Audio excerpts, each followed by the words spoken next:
Hey everyone, it's Ethan here, and today I'm gonna answer a question that I get constantly. I'm just getting started out in poker. How do I build a bankroll, become profitable? What stake do I play, etc., etc.? Well, here's the video to answer all those questions from my perspective and experience. So if you're looking to start out in poker in college or a recent graduate, hopefully you find this helpful or just want to listen as to how I personally got started. So here we go. Before I get started, if you just want to take half a second to gently tap that like button, that'd be sweet, or just share this video with someone who you know that might want to get into poker seriously. So my very first poker session came when I was 20 years old during my junior year of college. A buddy and myself from school drove to the nearest 18 plus casino, which was 2 hours away on a random Sunday to play cards. My buddy, he actually knew how to play poker and was playing 2-5 at the time. And the whole ride there, I asked some really basic questions like how the button worked and gave me advice to tip the dealers every single hand that I won. Safe to say, I knew less than nothing about poker. But as always, I'm down to degen and try something new, so long story short, I busted my $500 buy-in at 1-2 in maybe 30 minutes. And as a college student making $12 an hour in dining services on campus, this was a huge blow. And I had to lay low in the poker scene for the rest of the semester until around Christmas break. So for a few months, I was able to grind back the few $100 working, and all the while watching the original poker vloggers on YouTube, learning more about the game. And that's when I decided to record and make my very first vlog on Rampage Poker. This was either my second or third live session ever. And I learned a lot from the YouTube comments about my playstyle and hand selection and all this stuff, and I just tried implementing it. And as someone who didn't have a real circle of friends to talk poker with, I relied heavily on YouTube comments for help. So starting out, I think having a community or forum to just read and learn about the game from other people is super important. Personally, I joined Johnny Vibe's Facebook group, which was huge to just silently learn. And now I've created my own Facebook group as well for people to post hand histories and ask for genuine feedback, which is a huge game changer into improving. Anyways, I took my initial Christmas break to record and play about 4 sessions for YouTube vlogs. I might have won a few $100s, but the main takeaway was understanding the value of being skilled at poker equated to making money that would be a fun side hustle. I finished up my second semester of college and watched all the YouTube vlogs at the time, like Brad Owen, Andrew Nemi, Vibes, Jamin, and Jonathan Little as well, and learned a lot of terms and actions that I needed to apply. And all the while still working on campus at school to build a bankroll, and with about $3,000 to my name starting that summer, I played 1-2 with the max buy-in of $300. Clearly very, very underrolled for the game.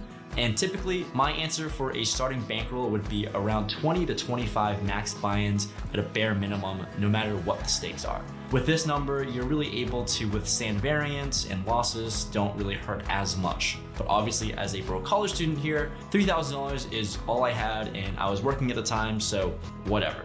Degen's got a degen. That summer, I would sneak out of my house and tell my parents I was hanging out with friends, but drive an hour to the casino and come back at all odd hours of the night. I think I played about 15 to 20 sessions total, documented a few of them in some old vlogs, but was net around minus $2,000. I didn't even track my progress at the time, but definitely knew I lost money, and this is where the real story starts. So summer break ends, I turned 21 in September, and starting my senior year of school, MGM Springfield opens up, which is about a 30-minute drive away from school. I couldn't have asked for a better perfect storm scenario as I was slowly learning the game and becoming an enthusiast of poker. So between school, working part-time hours on campus to pay for my poker punts, and applying to a full-time job after school, and learning poker and trying out poker vlogging, it was certainly a hectic time balancing all of this. But on the poker side of things, I started to take it very seriously on both the playing side and YouTube. Creating content was a great insight to not only learn poker from comment sections, but also was valuable in figuring out what I wanted to do in my life. Trying to create content on a regimented schedule was tough in the beginning, but I really enjoyed the process of creating and learning along the way. And with poker, the MGM game was a $500 max, so it was fairly big for a 1-2 game, and with still about $3,000 to my name, every single session and every single hand I played was almost a must-win situation with what I had, and it determined what groceries I could afford that week. I have to admit, more than a few times I've used what was allocated for rent money, brought that money and buy into the casino, and I needed to turn that into a win. Like, I was either not going to be able to pay rent and had to schedule 40 hours of on-campus work the next week, or I have a winning session and things would be fine. So the bankroll management aspect was clearly not there, and living a highly stressful first semester, poker was surprisingly profitable. From September to December 2018, I made roughly $1,800 and average an hourly of $8 an hour. All things considered, it's not horrific. And I felt like if I hit my stride, I was actually doing well results-wise October and November. Then December kind of crushed my soul, losing $2,400. Looking back, I was just running extremely well and playing quite unprofitably actually, no surprise. But by making $13 an hour at MGM Springfield, it's comparable to my on-campus job at the time and gave me the motivation to keep trying out this poker adventure. Also, side note, I traveled to Indiana for 2 days for a job interview, and of course, I found a poker room about 40 minutes away and booked my largest win at the time of $1,600 playing 1-2. That was definitely the highest highs I've ever felt playing poker early on, and I was luckily able to document that experience. So fast forward to my last year of senior year, beginning of 2019, I was still very unsure whether I can win long-term at poker, but things get a little silly. I started January to a hot and fire start, averaging $40 an hour. I was loving poker and heating my on-campus job, and with about $6,000 to my name, at this point winning $2,200, I said screw it.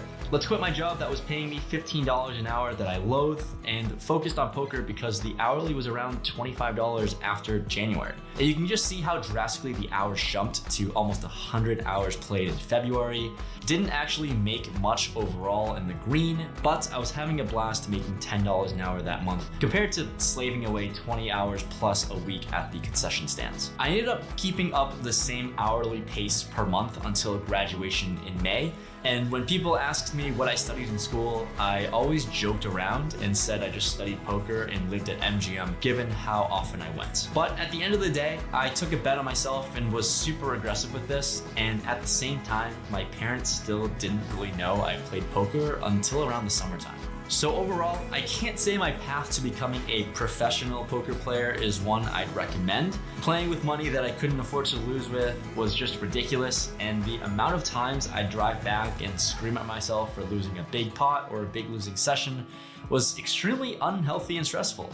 After losing 1 or 2 buy-ins, I was lucky to call into my on-campus job and schedule a 10-hour plus shift and to make some overtime along the way to work off some of the losses. But for the people who just want to start the grind, here's my journey. Hopefully you got a good insight as to what it's like, but if you're looking to play poker professionally or take it more seriously as an income source, always try to parlay poker with something else. The amount of stress and hourly, personally in my opinion, isn't really worth it unless you play 5-10 plus. And I'd say people usually don't start off at 5-10 for obvious reasons. YouTube was that secondary income stream for me, and luckily it's been going really well watching that channel grow. So here's my story. Comment down below.